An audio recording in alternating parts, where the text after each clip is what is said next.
All right. Good afternoon to everybody and anybody out there who may be hanging out with us. Week one is here, baby. We are Let's here. go. We are ready.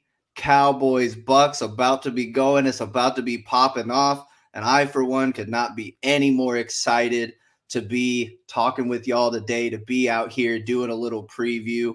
Got my jersey on, got my hat on. We ready to boogie, baby. Tyler, how you feeling this afternoon? Hold up, hold up, Ah, hold up. We them boys. yeah, boy. We Welcome, ready. family members, back Mm, to anything for a bit. Glad that y'all are listening. Glad that you're tuning in. Appreciate all the love from week one, from our first broadcast. We definitely felt the love and excited to be back here doing the week one preview, ready to get the game going tonight. yeah, man. Let's go, baby. Let's talk about it. Let's talk about it. So yeah, to that point, thank you everybody to everybody who's already shown a lot of support to start out. First video only been up a few days. We in the triple digit views. I call that a win for video number one to be just a few days in. So again, just to reiterate that point, thank you so much for everything, for everybody, all that early support. But let's dig right into it here. We here to talk That's about right. the game. We're not here to talk about how much we love y'all, but don't get me wrong, there's plenty of time for that too. I love y'all. Uh, so Tyler, let's kind of kick this thing off. Let's get some of the lighter stuff out of the way before we really dig into what's going to happen in the game tonight. That's And right. take us through some of these roster updates. Some of these injury updates that we're looking at. Who's in? Who's out? Who do we need to be on the lookout for each one of these teams tonight between the Cowboys and Bucks? That's right. We got, we were holding out hope. I mean, a mustard seed size hope Mm. that Zach Martin was going to be able to play, but he's out. Okay. Which not a big revelation. I thought he was going to be out anyway, but he is confirmed out. Um, Man, did you hear already Jerry in his press conferences this week? This man, did you enlighten hear? me, please. Yeah. So, Jerry doing Jerry Jones things, right? You talk Yeah. about a mustard seed of hope. This dude is going on the airwaves. He talking to Michael Irvin. Well, Yeah. all we got to do is get two negatives right before game day, and then Zach might still be out Come there. on, Jerry. I was like, come on, Jerry, you doing Come on, Jerry Jerry. things. So, yeah, Zach Martin's out in spite of all the optimism that Jerry Jones threw his way. But yeah, yeah, just figured Jer- I'd drop that little nugget too. Listen, we all could use a Jerry Jones in our life. Man, this That guy. man is, he's great to his Cowboys. He is great. Mm, He has mm. nothing but faith in him. Love him. Talk about a mustard Um, size. um, on the and of course we've got you know some people that are out already, right? So no Gallimore, right? No Hill, and no Joseph, right? No No boss Kelvin man Joseph, fat. right? He's So working on his rap album. I mean, Just kidding. yeah, He has a hit he's version. rehabbing. He's rehabbing. He might be dropping Just some kidding. bars right now. Yeah, He's yeah, yeah. rehabbing. Yeah. Um, so those guys are still out, right? And they play meaningful snaps when they're in. So not like again, not breaking news that they're gone, but we are missing those pieces. On Tampa Bay side, their safety Jordan Whitehead is going to be out. There was kind of some speculation he might get in week one, but he's out for the matchup. He'll be in week two for them. And Godwin's quad injury is not going to keep him out of the game. Okay, so Chris Godwin does have that quad injury, but he is listed to play. So if he's still out there, he's still a problem. So yeah, you've got that, and the big story is Zach Martin being out, right? People are thinking, that's there goes the chances, of winning the game. And don't get me wrong, that's a big loss, but it was anticipated, and we have guys with experience inside, right? And I mean, we're asking them to, take care of Vea and Sue, so a tall task, even at full strength. So I understand the concern, but let's get into some of those matchups, Eli. There's some some battles, right? And we know the old football adage that starts in the trenches, Mm, right? The game's won in the trenches, in the trenches. right? So let's talk some trench talk, right? Who's in there? What are we watching on those matchups inside? What are you looking at?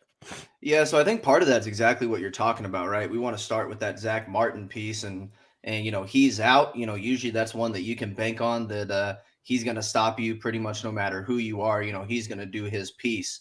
Conor McGovern, like you said, going to be slotting in at that right guard spot this week. Conor McGovern, not a guy that we've got to see a whole lot over his first couple years. Missed his first entire season with a torn pectoral muscle his rookie year. And then last year, kind of mixed in here and there, did some nice things. So I think he's going to be serviceable. I don't think Conor McGovern is a bad player. He's certainly not Zach Martin. But I will say that I'd rather lose Zach Martin on the interior than lose a guy like Tyron Smith, right, on the outside, or even a Lyle Collins. So you're definitely going to have their work cut out for themselves, when it comes to that offensive line, D-line matchup. You look on the interior, you talked about guys, right? Sue, Vita Vea, they're going to come at you. They're going to take up a lot of space. They're hard to move. So it's really going to be up to these young guys, right? Conor McGovern, Tyler Biotish, Connor Williams on the other side there at the left guard. It's really going to be up to these guys. Yeah. Really going to be up to these guys, to really dig in and just hold their weight and, open those creases for Zeke and Pollard and, keep the inside of that pocket healthy for Dak so that, he can shake off any rust that he may have, but, kind of get comfortably reacclimated to the game. But then you're looking on the outside too, right, of that line. Shaquille Barrett in particular, him versus Lyle Collins. That's going to be a fun matchup to watch, lining up out there, that Eyes right glued tackle all position. night, baby. Yeah, and Lyle's going to be a guy that we kind of want to watch anyway. He's had 2 or 3 training camp practices ended, little shoulder stinger, a couple other things that have been bugging him. So he was kind of up in the air for a little bit there. The last few days, it's been pretty quiet on the injury front for him. So it shouldn't be any issues when it comes to him starting the game tonight. But definitely one that you want to look out there. He missed all of last season, of course, with some different injuries. So hope that he can maintain his health. And hope that he's ready to roll because you're going to have that dude coming hard all day. Shaquille Barrett is no joke out there on the outside. On the flip side, I think you're going to have some interesting matchups though with the Bucs offensive line and the Cowboys defensive line. We're going to get to see Randy Gregory, who's really had, a full off season, right? No suspension cloud looming over his head. No, am I going to get reinstated? Clouds he's into, baby. Right. Yeah. And the clouds that he is into, it's okay now, right? Nobody's really crying too much when it comes to that these days. That's right. So he's one that a lot of people have pegged as a potential breakout candidate. You'd love to see that start today because the Bucs offensive line is no slouch either, right? Of course, you've got Tristan Wirfs, the young right tackle out there. That dude is a straight up mauler. That is a beast. Yeah, DeMarcus Lawrence going to have his hands full all day. Right. You got Ali Marpet on the inside. Ryan Jensen on the inside. So, young guy like Osa Odigizua, we already talked about how the D tackle position is pretty thin with Hill and Gallimore both out. So that's going to be a tough place to win tonight, I think. So really you're going to want Randy Gregory against Smith, that left tackle out there. That's the matchup that we're really going to have to hope for. Randy Gregory, I think you might see Micah Parsons rushing from that same spot right there on the outside as well. Dan Quinn move him around a little bit. So yeah, if we can get some wins off that left tackle side, I think that's going to be a good spot for us to be able to come rush off the edge, put a little pressure on them. Hopefully Dan Quinn draws up some interesting stunts, gets those linebackers moving, gets Parsons coming up, from the middle, from the outside. Just got to get Brady uncomfortable. That's always the most important thing when it comes to winning against Brady, right? Is how can you get him to be uncomfortable? Because if you let that man sit there and settle, he's going to cook you every single time. Now, you know how much it pains me to say that because I'm the biggest Brady hater in the history of the world. But he At will, least you man. admit it. If if you let him get comfortable, he will show you what comfortable looks like, and you don't want to see that if you're in an opposing jersey. So yeah, those would be the lineups or the matchups that I'm looking at on the offensive defensive line, both sides. Yeah. What about on the back end? What are you looking at with these secondaries? We got two really solid wide receiver cores. Oh What are yeah. we looking at from a secondary perspective over here? Marquee matchup in the secondary, right? Trayvon Diggs, Mike Evans, Mm, the young, promising, up and coming corner versus the quiet, steady veteran. Okay. Mike Evans doesn't talk about it. He just is about it. mm. Okay. Um, I mean, he's got, what's that streak? The 1,000 yard Hmm. 5 or 6 years in a row. right, 5 or 6 Yeah, years in a Mike row, or Evans the is a most to start his machine. career. I Yep. mean, just I'm sorry for the disrespect, Mike Evans, for not knowing your stats because Mm, they are up there off top. But that's a big matchup, right? And we're kind of talking before, and you mentioned that even though that's the matchup, right? Trayvon's not really a traveling corner, right? hmm. So Mike Evans versus the secondary. Obviously, Diggs, primarily, but versus the secondary. When he is moved around on offense, are they exploiting that, right? Um, because I think I speak for both of us, but I'll go ahead and let you talk about that point a little more. Is that um, outside of Diggs, it's a little shaky to think about the Antonio Brown and Chris Godwin, Mm. and uh, to be going up, against Mr. Lewis, Anthony Brown, right? Um, so what are we looking for as far as um, are do we think they have a chance of stopping them? Are we limiting them? Or are they Mm. just gonna get what they're gonna get, and we gotta pray we keep pace? Yeah, I think you got to kind of define stopping them, right? Because I don't know that I like that word when it pertains to what I think might happen here. Yeah, Yeah. I think and we kind of talked about it, last week when we set up that first broadcast. One of the things that I said about the Cowboys win if I said they win if the defense holds up just long enough for Dak to be the last one with the ball, right? Okay. And I think that still holds true, right? That's what I'm looking for out of the secondary is, can we get that one stop, right? Can we get enough Right. stops to keep us in the game, to keep to keep us within striking distance, right? Because I have all the faith in the world that offense, Dak Prescott and the crew, Zeke, Lamb, Cooper, Gallup, Pollard, Jarwin.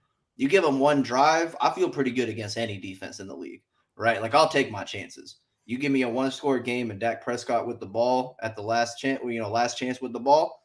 I'm going to take my chances with that. I'm okay with playing that way. But I think that's going Heard to that. mean a high-scoring game, right? And the defense is just going to have to do just enough. The Trayvon Diggs, he did a lot of good stuff in training camp. That last episode of Hard Knocks, I don't know if you watched it yet, was pretty fire. He was all in Amari Cooper after they kind of made him look bad on the last Hard Knocks episode. And he was kind of staying with him, right? He beat him on a slant route. He was getting his hands on a lot of balls. But Dak even called it out, kind of the same thing we saw last year from Trayvon. The ball was hitting the ground, right? He ain't catch it. He might have been breaking the play up, which is great. Don't get me wrong. He's putting the ball on the ground, but there's a couple of those opportunities where I need that man to catch that ball. If he's playing Mike Evans tight to the chest and he gets position on him, I need that to be an interception, right? Hmm. I don't need that to be a bat down. So I'm looking for that, some aggressive play out of Trayvon. I think we know what we're going to get with Anthony Brown and Jordan Lewis. Would have liked to have a guy like Kelvin Joseph to throw in the mix just to throw something different at them. I think he might have been able to run with some of these guys a little bit better, even as a rookie corner. But we're Hmm. not going to get to see that, right? So that cornerback room is mad scary. What about the flip side, though? What do you think about these Cowboys receivers versus the Bucs secondary? You You got know, some decent corners out there in Tampa. and the same way we just mentioned that we're kind of suspect of the Cowboys pass defense, right? I'm looking at the 2020 stats. The Buccaneers weren't that much better. They were better. They weren't that much better. Okay. The pass, just a general stat, right? The average passer rating for the an opposing Cowboys quarterback last year was 100.4. Okay. On the Buccaneers, it was 94.3.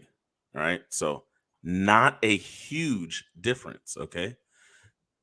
This could be, I mean, you've already said it, but we're talking about a top 5 offense in the league that we believe the Cowboys have assembled, right? If not, the number one.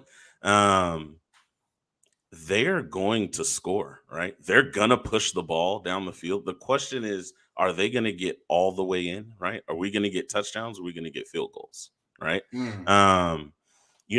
Whitehead being out, continuity is everything in the NFL, right? If you've got a weakness now, or someone stepping in that's not as good at that safety position, I've got 2 ridiculously good playmakers in Lamb and Gallup that'll take the top off your defense, right? I've got and Lamb fits into the other column with Coop, where if I give you the ball 10, on 8 to 10 yards, that might be a 50-yard play by the time it's said and done, right? Great catch and run guys. Okay. Now, while I'm, not disrespecting the Buccaneers, they brought everybody back, and that's the championship defense. And I know they held, Patrick, God's son Mahomes to, with no offensive line. With no offensive line, right? Disclaimers. With no offensive line. To no touchdowns, right? They're going to have their hands full, right? They're going to. The question is, are the Cowboys' drives going to end in touchdowns instead of field goals? Right? When the field shrinks, are we still going to execute? So yeah, I'm definitely thinking CeeDee Lamb, of course, is the guy to watch. Cooper's still going to draw a lot of attention from a defensive coordinator, okay? And Gallup's not sneaking up on anyone anymore. But the attention that an Amari Cooper brings from the opposing defense, when you have someone as talented as CeeDee Lamb, McCarthy and Kellen Moore are going to get him the ball. It's going to be open, right? They're gonna make sure that they get him the ball in space early and often. And, that short passing game, we talked about it in the first show, controlling the clock. And I mentioned Zeke, running the ball. But, that short passing game is an extension of the run game, right? So the quick passes to Zeke, to Pollard, the tight ends, underneath routes to Lamb and Cooper, those are just if not even more effective, right? So Lamb could have a field day here. Does that mean they win? I don't know. So but Sean Murphy bunting doesn't scare you at all if you're CeeDee Lamb. Again, the Buccaneers are to be respected. But not feared. But not feared. You don't fear Sean Murphy bunting. We don't fear anyone. We don't fear Carlton Davis if we're Amari Cooper. We're professionals too. We get paid too. All I know is if they line up Carlton Davis one-on-one with Amari Cooper and they don't give him any safety help over the top, that's going to be a long day for Carlton Davis, and he's a good corner. Right. No disrespect. You can't guard Amari one-on-one, bro. You can't. Exactly. You can't guard exactly. Him. So by how you're going to have to guard some of these people, and don't get me wrong, I'm sure Todd Bowles going to mix up the coverage and show you one thing and try to confuse you so that you're unaware of the times that they leave Amari one-on-one, right? I really believe in this offense. Yeah, they're going to push the ball. They're going to get into striking distance. Right. My only question is, right, are we going to execute and get touchdowns? Or are we going to be settling for field goals? And I think that may, I mean, it's been the story of the last couple seasons in a lot of cases, right? That may again be the story of the day, is whether or not they could get into the end zone. I agree 100%. Hmm. I'd definitely be on the lookout for some deep shots early to Michael Gallup too, though. That's something that the Test Cowboys have that liked to safety, do. baby. Right. That's something the Cowboys have liked to do in the past. And, the two guys that you really know in that secondary, like we said, are Carlton Davis, Sean Murphy Bunting. Murphy Bunting usually going to line up in the slot. Carlton Davis, he's probably going to see a lot of Amari Cooper today. That's So right. your corner on the other side, that may be where they're going to look early on. Maybe Gallup can get him one or two. I know you got Antoine Winfield, your other safety out there in the backfield.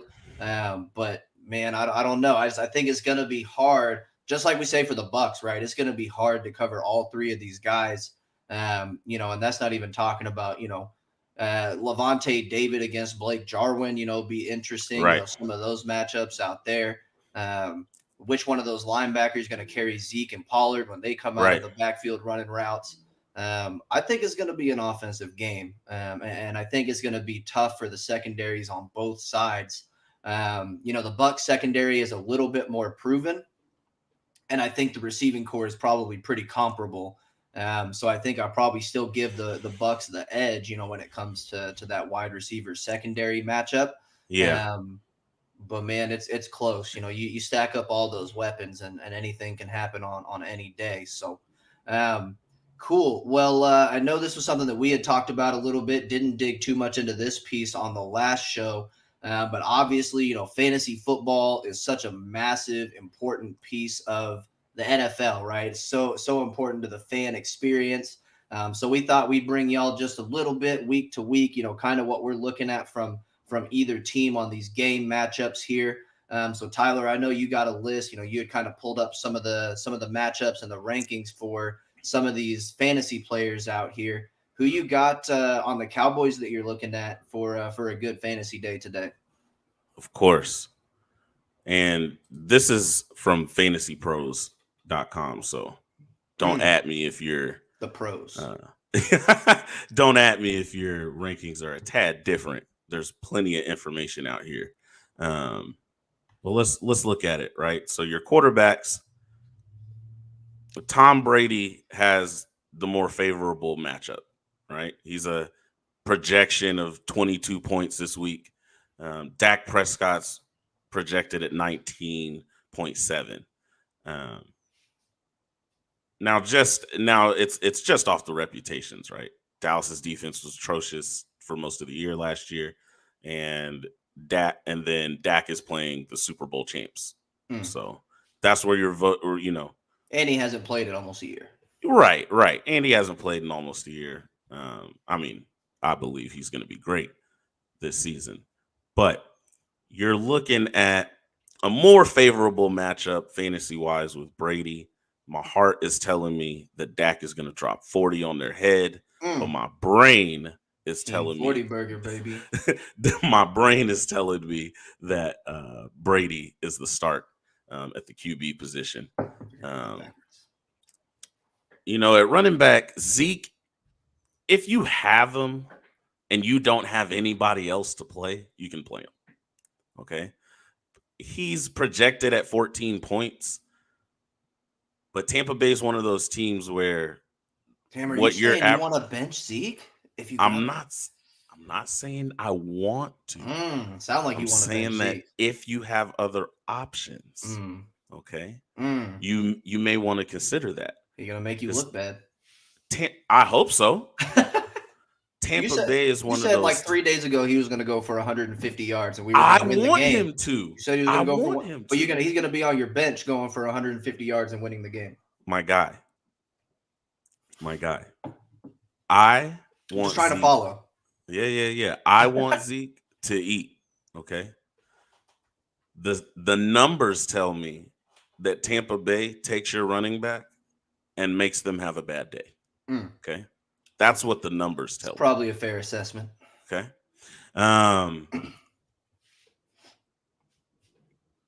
He's, again, you don't have to sit him, right? 14 points isn't, I guess, slouch territory, right?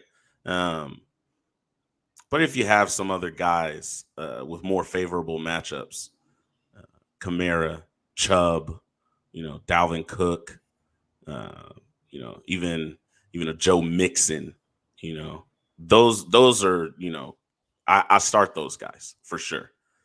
Zeke, like I said, if that's your running back one, you got to go with them. But you want to look for a more favorable matchup. Tampa Bay is they're a beast, man. Now those wide receivers, Mike Evans, I mean, it looks like they're all going to have a field day, right? They're all favorable, matchups because again, it's just so hard to stop the pass. And you're talking about a ridiculous collection of talent on each side of the ball. Evans, of course, no brainer, right? CeeDee Lamb, right? You want to play him, no brainer, right? Cooper is not far down there either. Don't Right? disrespect my boy Coop. That's still wide Right. receiver 1, baby. Absolutely. Absolutely. Now, what I think is interesting is that Godwin is actually rated a little higher for his production than Antonio Brown. And we mentioned earlier, he's coming, Godwin, not he, sorry. Godwin is coming off this quad injury. Now, I know these are professionals. They're going to play through injury. Antonio Brown's healthy. And by all accounts, it's looking like the old AB. Okay? All day AB, right? Throw me the damn ball, not what AB. we want. It's not what we want. We know that Brady specifically wanted AB there. They worked on their chemistry. He's fully bought in, right?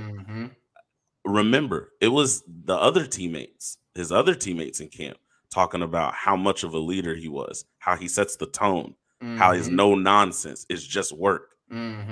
That's a scary Antonio Brown. Okay.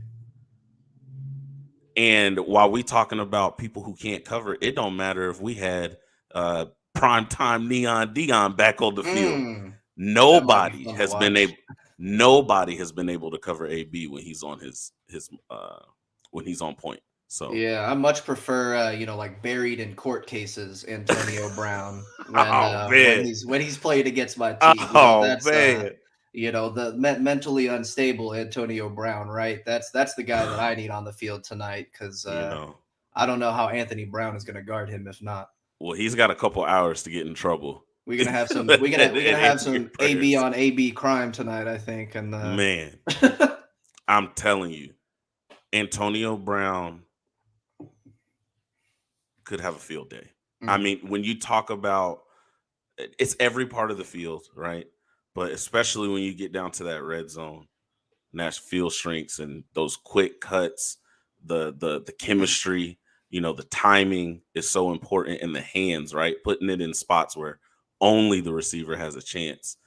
No disrespect to Mike Evans, no disrespect to the other guys on the field. Antonio Brown might be a big problem. So, he's a little lower rated as far as a start in fantasy. But if you got the space to put that man out there, put him out there. Might be a good looking flex that wins you week 1, huh? Man, the ultimate flex. Yeah, I think Michael Gallup could be one of those guys that's maybe a little bit lower down on a lot of these rankings. But again, kind of talking about the construct of that secondary, it only takes a couple of them, right? And right. He hits one of those deep passes, catches a couple more. Michael Gallup could very easily, and still with Cooper and Lamb having good days, right? He could very easily have one of those, 4 for 72 and a touchdown type days. Absolutely. And that's what 17 fantasy points if you're talking PPR scores. Any opinions on those Bucks running backs? Because I know for me, I'm staying all the way away from Rojo and Fournette until they show me who's going to really be carrying the ball. And again, when I think about the Bucks backfield, it's not fantasy attractive. They're going to be effective in their run game. They will be good. I don't know who you get to play running back in that backfield fantasy for Mm-hmm. you. Mm-hmm. Unlike you said, unless you see somebody clear cut come out as uh, uh, you know, more productive than the other, more touches than the other. But it's going to be a roller coaster ride. I didn't mention them for a reason. I'm staying away. Yeah, no, I kind of got mired in that last season. I had Ronald Jones on my team, and it's the weekends that he would go off would be the weeks that he'd be on my bench, and then I'd start him and he'd go for like 7 points. Feast He or had a famine, baby. decent run in the middle of the season, but I mean, I just don't think you can trust Bruce Arians to really give one guy the rock there. Cool. So let's wrap this bad boy up and let's talk about some final predictions here. So I guess we can start with you. I'm gonna give you the big camera too. Oh, not me, the big camera. You, the big camera. And I'm gonna let you tell the family members, as you would like to say. Family members. Tell the family members what you think's gonna happen tonight. What's that score gonna be? What's gonna happen in this game tonight, Ty? Let's not draw it out. I've got it 30-23. Buccaneers win. Breaking my heart. Again, I want to, in my heart, the Cowboys win. But when I look at it, I think the Buccaneers take advantage of a young defense who is talented but inexperienced and just needs time to come together. They're going to make some plays. We're going to be in the game. But we're going to settle for a few less touchdowns than the Buccaneers. And it's week 1. It's not going to be the end of the world. I would love a win to start the season. I hope that I am wrong. But I've got 30-23. Bucs win. Defense looks promising. Offense leaves a little bit on the field. Dak looks good. It's a bit rusty, but he looks good. But they run out of time to win the game. So, like I said, I hope I'm wrong, but I got the Bucs winning. What you got? Yeah, well, I hope you're wrong too. I also hope I'm wrong. Man, it's too much, right? There's too much uncertainty around so many of these positions for the Cowboys right now, right? There's a lot of uncertainty in the secondary, like we talked about. Defensive line, you got a lot of young players. Even the linebacking core that looks rejuvenated, looks a lot faster with Micah Parsons, with Keanu Neal. We don't really know what that's going to look like in a real game, right? In a regular season game. And for all the darts that I throw at Tom Brady, for all the things that I don't want to give credit to the Bucs for winning a Super Bowl against a team with no offensive line. Yeah, I'm going to keep doing it. But for all of that, they did win the Super Bowl last year, right? They are returning the majority of that roster from last year. You have to respect that. You have to understand that. You have to realize that that's proven, right? They've done it. They've shown they can do it. There's just too many guys on this Cowboys roster right now that haven't either had the chance to prove that they can do it, or they just haven't proven that they can do it yet. I do think that Dak is going to shake the rust off early. I do think that offense is going to look really good. I just don't think it's going to be enough. I think there's going to be a couple times, kind of like you were talking earlier on, that the drive's going to stall out, and maybe we end up with a field goal when we should have had a chance at a red zone touchdown, right? And I think that one or two of those possessions are going to be the difference. Exactly. I could see it coming down to that last possession. I just hope our guy has the ball and not their guy, right? But as I've got it right now, I'm going to be a little bit closer and a little bit higher scoring, because I do think that these offenses are going to have themselves a day on both teams. So I've got it 34-30 Bucs right now. So prayers out, everybody, that me and Tyler have no idea what we're talking about. And the Cowboys go out there and win this thing, like 42-0 or something like That's that. right. That would really be ideal. But in the world of reality that we're trying to live in, right? Trying to bring some unbiased content here. I do think that we're going to see a week 1 loss. but I think that's okay because there's 16 other games, and the Cowboys have one of the most favorable schedules down the stretch. Absolutely. We just starting off against the Super Bowl champs, right? That's right. As long as that offense looks good, we get some nice plays for some of these young defensive players. We've been moving in the right direction. I just don't want to see a blowout. Any final thoughts on your end? Anything to cover before we boogie on out of here, my man? I think we said enough today. I appreciate everybody tuning in. Again, thanks for the love. Shout out all the family members out there. We love y'all. And go Cowboys. Hey, I'm with it. So this is Anything for a Bit. We signing off. Appreciate everybody again, all the support so far. Leave any comments, any feedback in the chat for us. We love to hear from y'all. And let us know what we doing with our little production thing here. Kind of trying to mess with some of the different things. Got the banner sliding across on the ticker. Let us know if you like that. If you like the old banners we used on the first show. If you want to see a mixture of them.